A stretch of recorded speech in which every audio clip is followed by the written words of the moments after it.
আসসালামু আলাইকুম রহমতুল্লাহ। সম্মানীয় দর্শক মণ্ডলী, আপনারা যে যেখান থেকে আমার এই ভিডিওটি দেখছেন, আপনাদের সকলকে জানাই আন্তরিক সালাম ও অভিনন্দন। দর্শক, এখন আমি আপনাদেরকে ঋণ পরিশোধের আমল শেখাবো। আপনারা শুরু থেকে শেষ পর্যন্ত এই ভিডিওটি খুব মনোযোগ সহকারে দেখতে থাকুন। ঋণ পরিশোধের জন্য কোরআনের যে আয়াতটি আমল করবেন, সেই আয়াতটি আমি এখন পড়ছি, আপনারা শুনুন। কুলিল্লাহুম্মা মালিকাল মুলকি তুতিল মুলকা মান তাশাউ ওয়া তানজিউল মুলকা মিম্মান তাশাউ ওয়া তুইজ্জু মান তাশাউ وتذل من تشاء بيدك الخير إنك على كل شيء قدير। আবার শুনুন।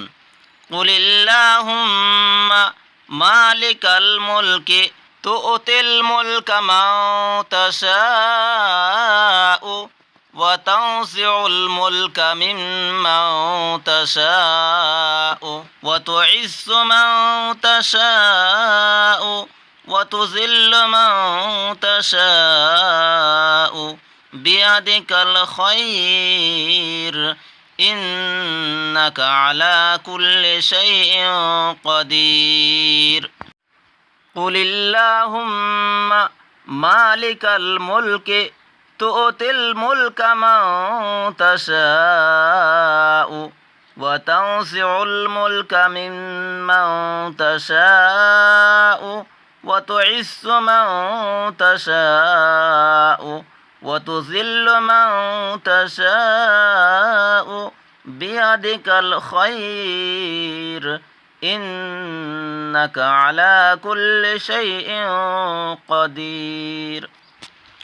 এই আয়াতটি কোরআন পাকের 3 নম্বর সূরা আল ইমরানের 26 নম্বর আয়াত।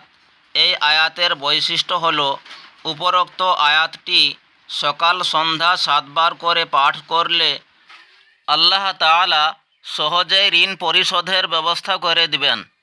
আয়াতটি আমি আরও একবার পড়ছি, আপনারা শুনুন। কুলিল্লাহুম্মা মালিকাল মুলকি تؤتي الملك من تشاء